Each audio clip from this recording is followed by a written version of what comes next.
Hello! So, this video is about a topic that is near and dear to my heart, which is how does one create a video game with zero budget and no team?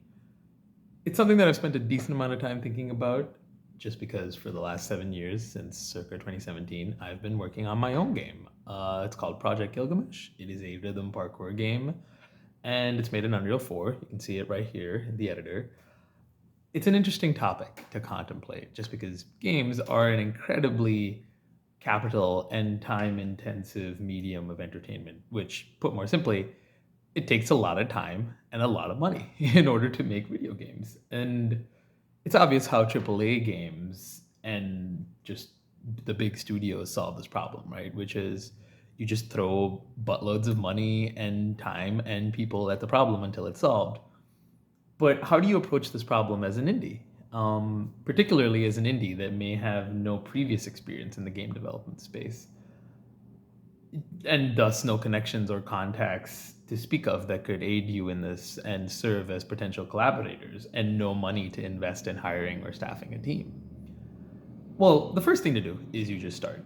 It's cliche, but it also happens to be true, where actually doing the thing will teach you a million times more than any success story or postmortem of another indie project that maybe did the same. Those are much more useful when you're already in the thick of things, and you can use them as navigational guides in order to help correct your current heading. Once you've got it started, the biggest thing that you'll learn over time is what you are good at and what you are bad at. The things that you're good at, you want to double down on, and you want to get really good at them. And the things that you are good at, you can own entirely and not require any collaborators for the most part. The things that you were bad at, you also want to know eventually so that you can start finding collaborators and other people to help round out those areas. Knowing what you're good at and knowing what you're bad at helps identify the kinds of projects you should be working on and what kinds of projects you are likely to succeed at. This is super important because it focuses your intention and your ambition in a certain direction. And in the cases of games, it's within, let's say, a certain genre or a certain kind of experience. Learning that you are someone that possesses the skills to make a good, I don't know, like a story based game or a good, in my case, like a rhythm game. It's useful because that just helps bound the possibility space of the kinds of projects you should be working on. And to go into my own example, I really love playing third person games with cool movement systems. And it turns out that I'm also good at writing code that does that. And so it just made sense to double down on that kind of work. I'm also good at shaders and visual effects. And so making a game that leans into that type of technology just happens to dovetail well with my existing skill set. Ideally, after a couple of years spent figuring out what you're good at, you'll have arrived at a prototype of, or some kind of proof of concept of the game and the vision that you have in mind that helps showcase those things. And in the best case, that'll be a playable demo that you can use to demonstrate both your vision and the skills that you have acquired over the years. And all through this process, you'll probably have been showing off your work and soliciting feedback on it on the various social media networks like Twitter, TikTok, YouTube, Reddit, what have you. And so now that you have something, though, that can act as a standalone prototype, you'll want to get that into the hands of someone who can potentially give you money in order to build out the rest of it.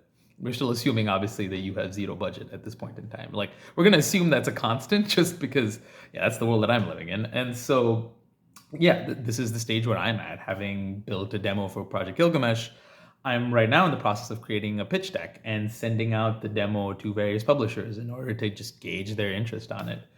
And I'm happy to say that I've actually had a couple of people reach out preemptively and ask if they could get access to a demo of Gilgamesh and play it for themselves. And so, yeah, just that's very exciting, of course, but the end is still quite a ways off, as interest does not necessarily translate to investment. But assuming you found a publisher that wants to give you money, you then take that money and, using the things you've learned over the years making the prototype, you execute on the vision. You hire people to contemplate to complement the areas in which you lack skills. And in my case, that's in environment art and audio stuff. find the best people that you can afford, and also, if you can manage it, find people that you enjoy working with. Think of it as building a relationship that will transcend working on just this game and this project, because ideally you want to find people that will become the core of your game studio in the long term. People that you can trust to do their own thing and have their own vision and execute on that vision and get it done, and also ideally you enjoy working with, are probably worth more than a bunch of contractors that you just rotate in and out.